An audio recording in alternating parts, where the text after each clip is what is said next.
Hello everyone. Part 23 में हेयोंग और किमजू hospital आते हैं। हेयोंग काफी ज्यादा रोती, दूसरी तरफ शीन और भूला पहले से ही उसका वेट करती हैं और दोनों बहुत रोती। जैसे ही हेयोंग वहाँ पहुँचती दोनों उसके पास आती और हक करके रोने लगती। किमजू भी काफी इमोशनल रहता है। जैसे ही मॉम की डेड बॉडी को एम्बुलेंस से निकाला जाता है हेयोंग और भी ज्यादा रोने लगती है। फ्यूनरल हॉल में मॉम की डेथ सर्टिफिकेट मांगा जाता तो हेयोंग काफी ज्यादा शॉक हो जाती क्योंकि उसके पास नहीं होता, बट किमजू दे देता। उसके बाद मॉम के खानदान के बारे में पूछा जाता जिसके बारे में उनकी तीनों बेटियों को नहीं पता होता, बट किमजू को पता होता और वो सब कुछ बता देता है। हेयोंग उससे काफी ज्यादा शॉक होकर देखती है। उसके बाद हेयोंग से पूछा जाता है कि इनके रिलेटिव कौन है। वो शीन और भूरा को भी देखती है, बट शीन बोलती है मॉम की सिर्फ यही बेटी है। फिर वो पूछता है क्या आप मैरिड हैं, तो वो बोलती है नहीं, आप सिर्फ मुझे ही लिखिए रिलेटिव में। कहीं ना कहीं किमजू को ये बात बुरी लगती, बट वो कुछ नहीं बोलता क्योंकि उनकी फेक मैरिज होती है। हेयोंग के मॉम के फ्यूनरल की सारी तैयारियां होती है। हेयोंग ये सब देखकर काफी इमोशनल होती है। किमजू बोलता है तुम जाकर थोड़ा रेस्ट कर लो क्योंकि जब गेस्ट आने लगेंगे तुम्हें रेस्ट करने का बिल्कुल भी टाइम नहीं मिलेगा। हेयोंग बोलती है हाँ सही बोल रहे हो। थोड़ी देर बाद हेयोंग से मिलने काफी लोग आते, उसमें से एक आदमी वहाँ पर सिगरेट रख रहा होता है। हेयोंग बोलती है मॉम स्मोकिंग नहीं करती थी, तुम्हें नहीं मालूम तुम्हारी मॉम ने मुझे ये सिगरेट रखने को कहा। उसके बाद सभी खाना खाते हैं और हेयोंग के ऑफिस के कलीग भी आए होते हैं। उसके बाद सभी बाय बोलकर जाने लगते हैं। शीन और भूरा हेयोंग के पास आती है, तभी भूरा शीन से पूछती आपके बॉयफ्रेंड नहीं आए। वो बोलती नहीं आएगा, मैंने उसको नहीं बताया क्योंकि हमारा ब्रेकअप हो गया। ब्रेकअप मैंने किया क्योंकि वो उस बच्चे को लेकर श्योर नहीं था। हेयोंग बोलती है सही किया तुमने क्योंकि तुम्हें भी शादी और बच्चे में कोई इंटरेस्ट नहीं था। देन शीन बोलती है मैं इस बच्चे को रखूंगी क्योंकि मुझे मॉम की तरह बनना है। और वो बोलती है मॉम आज भी जिंदा है तुम्हारे अंदर। तीनों काफी ज्यादा खुश हो जाती है। उसके बाद किमजू और हेयोंग मॉम की फोटो के पास खड़े होते हैं। हेयोंग बोलती मॉम देखिए आपके कितने सारे बच्चे। किमजू बोलता हाँ मैं मॉम का सबसे छोटा बेटा हूँ। उसके बाद हेयोंग बोलती है मैं इसलिए मैंने तुम्हें वहाँ मॉम का दामाद नहीं बताया क्योंकि मुझसे मिलने से पहले तुम मॉम को जानते हो और तुम मॉम के सबसे छोटे बेटे हो। और उसको थैंक्स बोलते तुम हमेशा मॉम के साथ थे।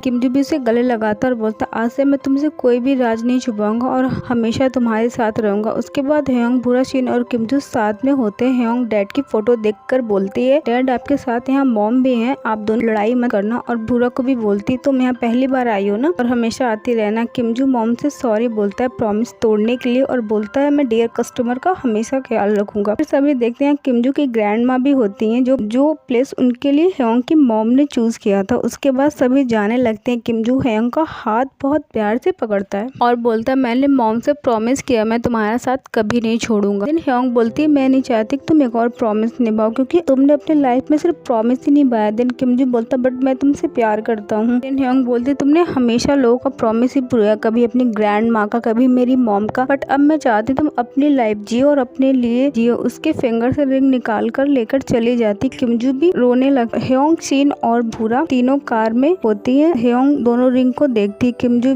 अगेन अपनी ग्रैंड माँ की फोटो के सामने आकर बहुत रोता है। उधर भूरा शीन और हेयोंग घर में होती हैं। दोनों हेयोंग से पूछती तुमने किमजू से ब्रेकअप किया तो उसने कुछ नहीं बोला, उसने आसानी से ब्रेकअप कर लिया। देन हेयोंग बहुत रोती है। थोड़ी देर बाद वहाँ किमजू भी आता है, बट हेयोंग उसको फेस नहीं करती और रूम में होती है। किमजू वहाँ से अपना सामान लेकर चला जाता है और घर को देखता है। दोनों काफी ज्यादा इमोशनल होते हैं। नेक्स्ट पार्ट में हम देखते हैं यूनियन कुल्बी की सारी टीम ऑर्फनेज में होती है जहाँ यूजी ने प्रोजेक्ट कंप्लीट किया था। वहाँ हम देखते हैं बिग कॉस्ट्यूम में एक और भी लोग होते हैं, कोई और नहीं हेयोंग ही होती है। बट यूनियन उसे वहाँ देखकर काफी शॉक होता है। उसे साइड में ले जाकर बोलता है आज किमजू जाने वाला तो मुझसे मिलने एयरपोर्ट पे जाना चाहिए, तुम यहाँ क्या कर रही हो। देन वो उसे चुप कराकर वहाँ से चले जाती। फिर हम देखते हैं किमजू एयरपोर्ट पर होता है, उससे मिलने यूनियन भी आता है, साथ में वो पर्सन भी होता है। यूनियन बोलता है यार तुम क्यों जा रहे हो। किमजू बोलता आप ही ने तो बोला था जाने के लिए। यूनियन बोलता है उस टाइम गुस्से में बोला था, बट अब हमारा रिलेशन काफी अच्छा हो गया और अब मैं तुम्हें अपना भाई भी मानने लगा हूँ। जिसके बाद किमजू बोलता है नहीं मुझे यहाँ से जाना होगा। तो आदमी को बोलता है डैड को थैंक्स बोलना क्योंकि उन्होंने मेरे लिए जितना भी कुछ किया उतना ही मेरे लिए काफी है। उसके बाद हम हेयोंग को देखते हैं जो रूम में होती है और किमजू की चीजों को देखती है। तभी वहाँ भूरा आकर बताती है किमजू फ्लाइट में बैठ चुका है और उस सारी चीजों को देखकर काफी ज्यादा इमोशनल होती है। अपने स्वीट्स मोमेंट को याद करती है जितने भी उसने किमजू के साथ स्पेंड किए। उसके बाद वो बेबी को फीड देती है और बोलती चलो हम फ्रेंडशिप करते हैं। नेक्स्ट सीन में 6 मंथ बाद का सीन दिखाया जाता है जहाँ यूनियन अपने पेरेंट्स को न्यूज़पेपर दिखाता है और बोलता है कि मैंने अपना वादा पूरा किया, कुल्बी कंपनी को मैं नंबर 1 पोजीशन पर ले आया हूँ और जैसे हमारे बीच में डील हुई थी कि मैं अपनी पसंद की लड़की से शादी करूंगा। डैड बोलते हैं ठीक है आज हम साथ में डिनर करेंगे और सेलिब्रेशन भी करेंगे। यूनियन ठीक बोलकर वहाँ से चला जाता है। देन मॉम डैड से पूछती है तुम्हारे माइंड में आखिर चल क्या रहा है। डैड बोलते हैं मैं उस 2 टके की राइटर को कभी भी अपनी बहू बहू नहीं बनाऊंगा। और यहीं पर पार्ट 23 की एंडिंग हो जाती है।